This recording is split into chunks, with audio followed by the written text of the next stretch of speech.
Hey guys, we are back with the Goingfor2 War Room Scott Fishbowl Mock Draft. We are here with the 1.10 pick with Chris Nelson at the FF Vigilante on Twitter and the Dynasty Draft Room. How you doing tonight, Chris? I'm doing good. Like I was telling you before, I just wish these people would stop shooting off fireworks at like There, 9 o'clock on a Thursday. man, there's no fireworks anywhere there. It's gonna be for like a month. Get used to it. Yeah, because everybody's going to be doing it when they can. Yeah, there's no actual show, so they're gonna be just setting them off on their own. Ridiculous. It really is. So, man, I know you've been busy with the Devi content. How much you gotten to prepare for this so far? I actually just been kind of diving into all the numbers, especially since I got into this group, the 10th spot group. It's a lot of knowledge being dropped. It's a lot of different strategies and things going on. It's been great. So, I mean, for my first time actually being in it, like this group is super helpful in getting ready for the Scott Fish Bowl. Yeah, man, the groups have been absolutely awesome. Everybody's really enjoyed them, especially if it's your first time. They're really helpful. Oh, yeah. And there's So, a lot of first timers in there, too. there's a lot of what? First timers in there as well. So it's it's not Yeah. like you're like, hey, guys, so what do you think of that? It's like a bunch of other new people, too, asking the same dumb questions. Yeah, but it's so good, and everybody's cool about it. Everybody helps everybody. Yeah. And I'm sure you have a bajillion strategies at that point. Yeah, because, I mean, all the stuff that drops, I mean, it's like something every single day, and people are mocking all by themselves and dropping their own sheets full of stuff. It's ridiculous. Yeah. So, speaking of the mocks, here's our picks we've had so far. Just a quick rundown for everybody. McCaffrey went 1, Mahomes went 2, Lamar Jackson 3, Saquon 4, Barkley 4, Zeke Elliott 5, Alvin Kamara 6, Russell Wilson 7, Dalvin Cook 8, Travis Kelce's first tight end off the board, last pick with 9. So, a lot of talents off the board, bunch of guys left. Name 2 or 3 guys you're thinking about, who you're considering here. We've been talking about it a lot in that group. It's something that these mocks have kind of been showing, that a lot of running backs have been disappearing as well as quarterbacks. I don't subscribe to the tight end early thing just because everybody's like, oh, I got to get Kittle, I got to get Kelsey, I got to get these guys, Andrews. And so I was like, I don't remember who I was talking to about it, but I don't think that this year is going to be a time where we have to worry about it being a wasteland. So I think you can kind of wait on the tight end position a little bit and go after the guys who are going to make a difference in this scoring, which is going to be the more efficient quarterbacks, not necessarily the long, but the ones that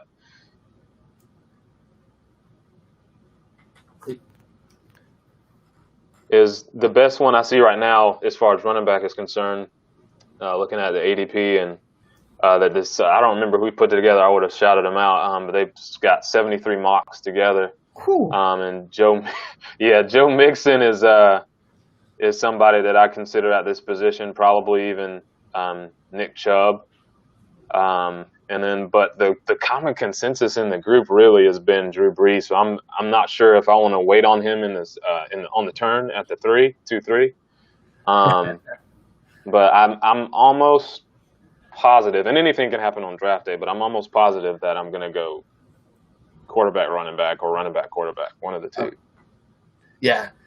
Drew Brees has been brought up for the second round by every pick so far except for one. Uh-oh. So maybe I need to go first round. I mean, but these are all people picking ahead of you. Yeah. So you picked ahead of him in the second. So, Yeah.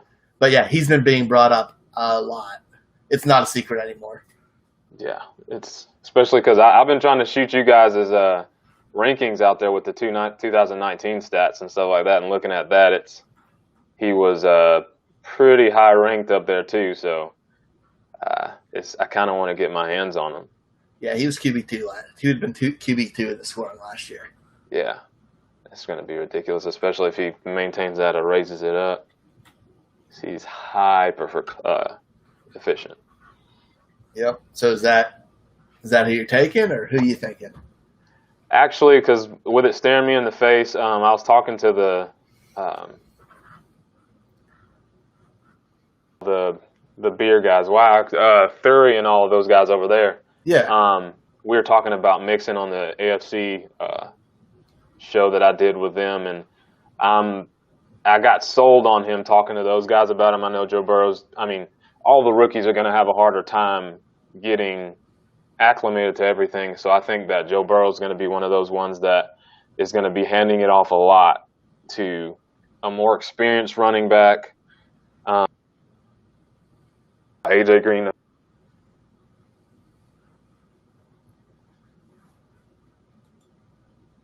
That he's, a trash can.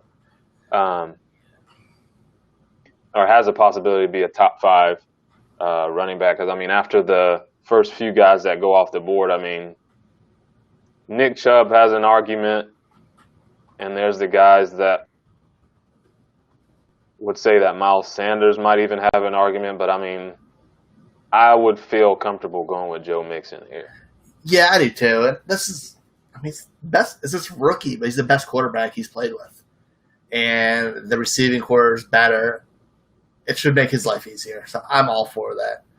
Mixon's a stud.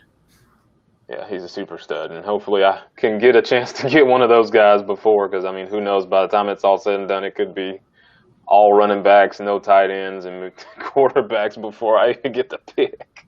Yeah, man. So Mixon's your first. How you plan on, what's your game plan the next couple rounds? There's definitely going to be at least one quarterback peppered in there. Okay. Again, like I said, I'm not too excited about not excited. I'm not worried about the tight end position going forward. So it's probably going to be more running back, and I'm for either not yet.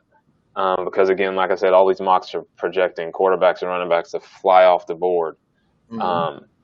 So, I mean, like I was talking about, either Drew Brees or like a Dak Prescott or a Stafford, because I got to get that first quarterback. Yeah. And then just going to probably be, just looking at these guys right now, there could be it presents itself. It's just going to be a case of who's available. Because my thing is always, mock, and, get your head in the way that you need it to be, but take value for, what's there. And I mean, if there's, I don't know, Chris Godwin staring me in the face, or DeAndre Hopkins or somebody like that, or a Julio, I'm not going to sit here and say, oh, I need that second running back. Let me just leave them on the board. I'm probably going to go for them. Yeah. So if you're going to basically hammer out those positions, when do you want to take? When are you going to take tight end, or when are you looking for that? Tight end, because it's funny, I actually have a tight end for a sleeper too later on. But tight end, I'm probably going to start hitting that probably around 5 or 6, maybe even later. I'm that unfazed by it. I much faith in the, a Hunter Henry or any of those guys like that. I know Hurst is going to be probably after I've at least gotten a serviceable amount of running backs and at least one quarterback. I don't know if I'm going to go 2 quarterbacks in the first 6 rounds, but I'm definitely going to hit it on the running backs. Yeah, you have to, man. Yeah. I think a consensus is a lot of people are going running back heavy. Would you think about taking them back to back for a second? If, say, Nick Chubb came around, or I don't know if I could turn that down if Nick Chubb was sitting there. Yeah. So you start with Mixon, Chubb. Have to get the QB in the third, right? Yeah, and then looking at who could be available.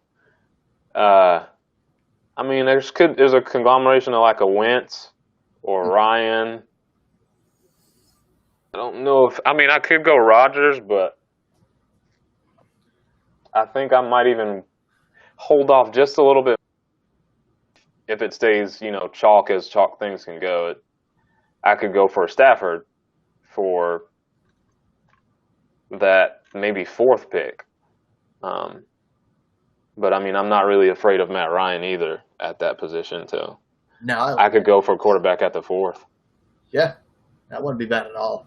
Yeah, I'm all for if it's not there, wait. The scoring is super even across the board. Absolutely. So you mentioned you had your tight end sleeper, or your sleeper in general. Who is it? If I don't get laughed out of anywhere I live, I actually like Nick Boyle, one of your guys. He's not necessarily, going to put up high numbers, but I mean, a late round pick. He's a vet. Hurst is gone, and Hurst was getting targets. I mean, for all the hate that he got and things like that because of his draft capital and stuff. Mm-hmm. And Boyle was getting targets even with him there. And I mean, I can't see them not running, multiple tight end sets. I mean, for the fact of just blocking, and then obviously he's always got to get his hurdle moves. I've always had a thing for Nick Boyle, so I'm gonna, for all those reasons, I'm gonna slide him in there. He's always on the field. He doesn't come off, man. Exactly. They paid him all that money for a reason. Mainly the block, but he can do a little bit. He can do a little bit of everything, and being on the field is a huge part. Mm-hmm. And if something terrible would happen to Andrews, which knock on wood, hope doesn't, because that's my dude. Yeah, that could be huge for him. So, not hating on that at all. No, and I have a few. My only other ones, I'm pretty sure he'll be available because I don't think anybody's thinking about Nick Boyle.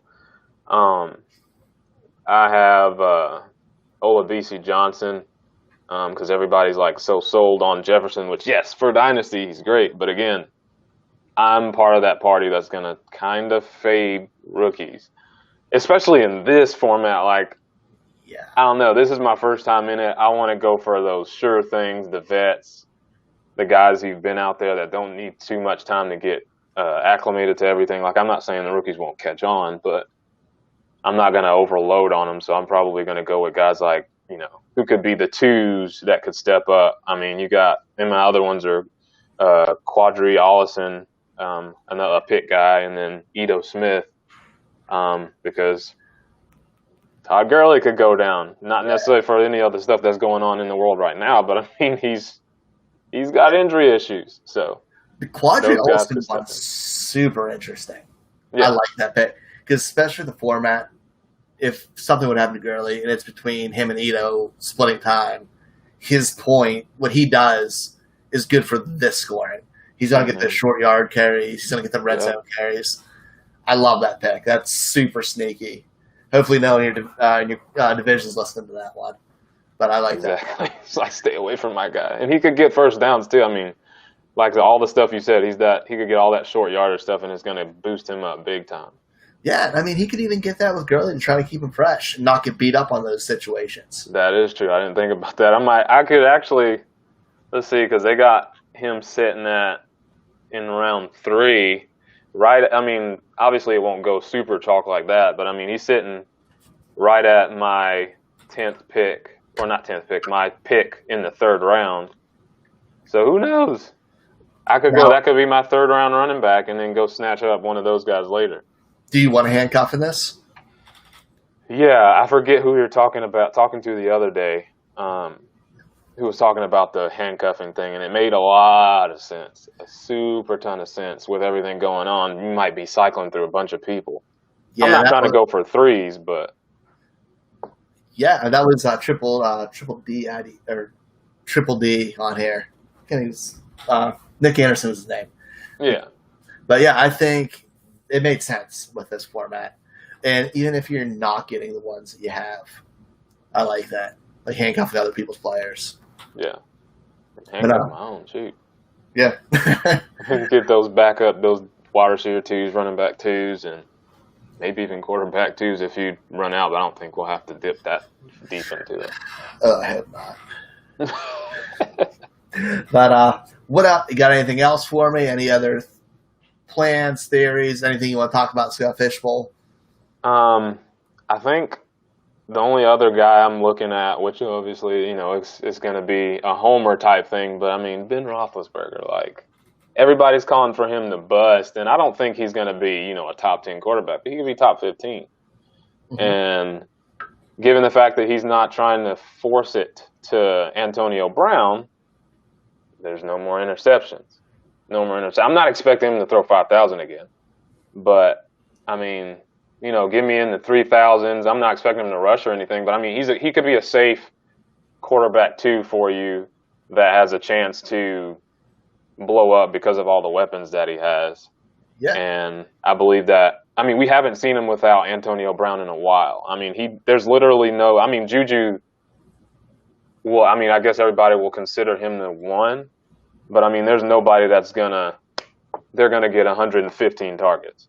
Like, it could be spread throughout Deontay, Washington, Juju, Ebron, McDonald, Connor.